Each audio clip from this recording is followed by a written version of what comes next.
Alright guys, welcome back to another episode of I Am I. My name is Joshua Ansley, and alright, today, I want to apologize a little bit. I had a little bit of coffee this morning. I don't usually drink coffee, so I'm kind of like, and I'm holding the camera, so it might be a little hectic too, but today what I want to talk about, I want to give a little warning, okay? So this is not approved literature, right? This is just my understanding as I've leapt down the rabbit hole, and I'm just bringing some stuff back to you, right? And so this is definitely going to ruffle a few feathers. This is not something, if you're early on in understanding, this is going to be like, what the fuck? And that it might even piss you off or freak you out or cause chaos. So just press pause and go do your thing. Go be happy, enjoy life, right? So there's a few things that I'm going to talk about. One is understanding that this is, what I'm about to say is coming from what we call a jnani perspective, right? Which there are different elements of different types of yogas, different types of yogis, different types of almost medicines, prescriptions that we have based on the type of individual that we are, right? Based on these thing called gunas. And this is all coming from Vedanta, Advaita Vedanta, non-dualism Vedanta, right? So it's just from that perspective. My perspective might change 10 years from now. I hope it does. I hope that I'm like, everything I said was absolutely fucking wrong, because it means I'm growing and learning and I'm getting deeper into it. So, you know, if you want to try to prove me wrong or say, you said that and you contradicted yourself, abso-fucking-lutely. I'm going to do it all the time for the rest of my life. So come along for the ride. Particularly if we're talking about something about, you know, addiction or very emotionally driven people, that's where we need bhakti yoga. That's where we need devotion. We need to devote those emotions to something higher. But jnani is when we're centered in the intellect, which is above the mind. I shouldn't say above, but it's outside of the mind, right? The mind is where our emotions are created. Wow, I want to go. All right, so the mind is actually where our emotions are created, okay? So when we're somebody that is very emotionally driven and we get stuck in that dense physical place in this world through our sense organs and we get emotionally responsive, that's where, you know, like addiction happens and things like that, where we can easily run away from those emotions and things like that. This is a jnani perspective, so this is really getting into some intellectual stuff that for some emotionally based people that need to understand the way they understand things, this will be like, fuck! So just run for the hills, right? But what I'm going to talk about is that, you know, we really don't understand, nothing is as it seems, okay? And we don't understand other people's perspective and where they're coming from. So what I'm about to say will appear to be one of the most arrogant things a human being could possibly ever say in the world. And I'm going to tell you that it is the exact opposite. It is actually one of the most humble things a human being can say. Although I think that completely contradicts the entire sense of humility, right? Once you got it, it's gone. So whatever. But I'm not, nor am I saying, by the way, that I am entirely humble, because I am fucking way not humble, but I'm working on it, right? But the statement that I'm about to make is that I am God. Let me say that again, because I'm not sure if you heard it. I am God. Let me tell you that you are God, right? Now, this is coming from a perspective where whatever God means to us, at some point, if we are truly open-minded on this journey, which some principles really tell us that we have to stay open-minded, open and willing, right? Then there may be a point that at some point we get to an understanding in our journey that what we relied on or understood as God may be something very different. We use that boat to get across the river, and then we put the boat down when we get across the river. This is why it's jnani. This is something intellectual and going a little bit deeper in understanding. Not saying right or wrong. Right or wrong is that sense of duality anyway. We're talking about singularity.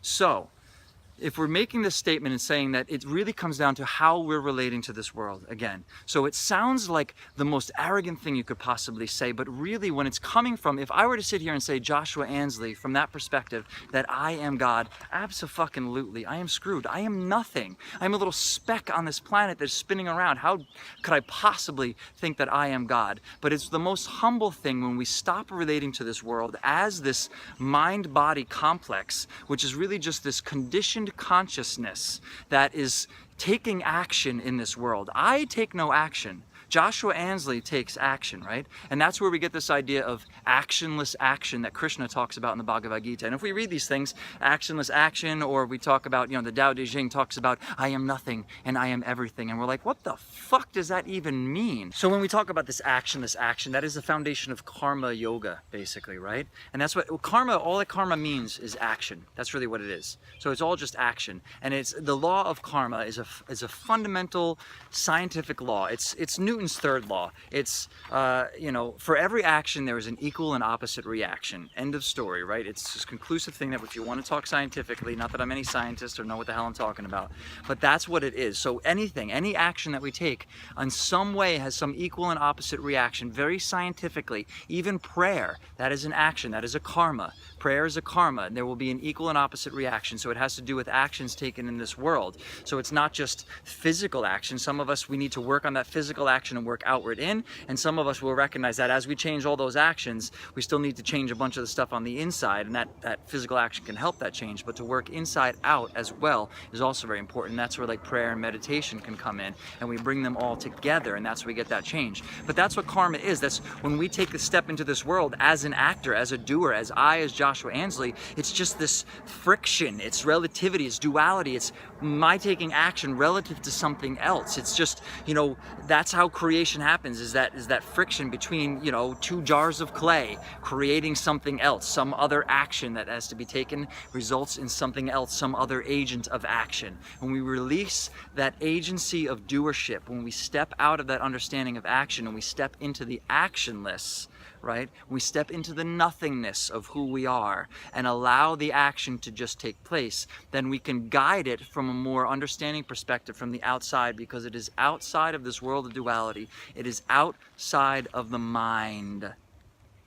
And really what it comes down to is to take actionless, the idea of the self, the Atman, the God, right? The same thing is what we really are at our actual core, at our being, is actually God, self. And to recognize that, it means that I am nothing. I am no longer associating with this identity that is Joshua Ansley. And when I deconstruct that and stop and say, I am nothing, in this humblest sense, that all these constructs that I believe that I've created to say, I am this or I am that, or that's the way that I am, well, I'm just an asshole, or I'm even just a nice human being, or whatever it is, or I'm great. It's like, none of that means a damn thing. None of it means a damn thing. That is the whole cosmic joke. It is nothing. This world of creation is just ever changing, right? So the I that I am, when I say I am a boy, I am a man, I am happy, I am sad, the same I says all those things, but my body changes as I grow, my emotions, my mental state changes. All that is changing, that is ever fluctuating. But that unwavering, steady I that is actually able to observe the change because it is steady, that is actually what I am. And when we connect to that, then it is I am nothing. So this I that I thought that I was actually nothing. But the I that I am, as I become nothing, I become everything. And out of that nothingness, we can create anything. We can adjust anything in our mental states and our emotional states. We can allow ourselves to go through the mental emotional distress, or I don't say distress, but difficulty or uncomfortability that we need to let release in order for us to grow. Anything becomes possible to redefine ourselves, to stop saying, well, this is who I am and this has decided what I am, right? When we step out of this idea of this duality, some of us need to hear it in different ways, right?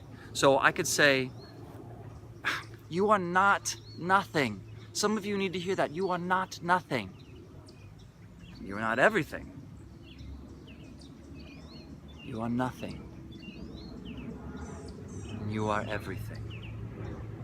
So when we step into this idea of getting outside of this construct that we have created, we can completely redefine ourselves. We can find that in that nothingness, that's the whole cosmic joke, is that none of it means a damn thing. And you don't necessarily have to do a bunch of shrooms in the mountains of Oaxaca, Mexico with a little Mexican curandero woman to understand that. You can if you want, or you can just take my word for it. That none of it fucking matters in the end. That in this world, this action that we take, if we play this game like a low stakes poker game, we stop thinking that everything matters so much, and we're like, what, then we're not going to do anything. Of course, no, we still play to win, but when we lose, it doesn't fucking matter, because you know what, we're all gonna fucking die.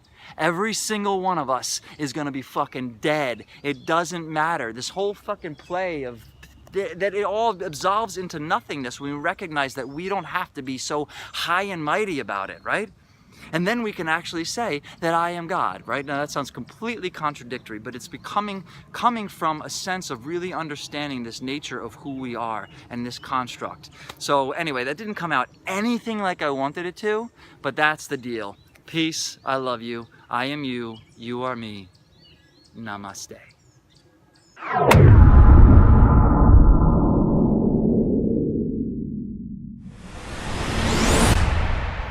What? Too much?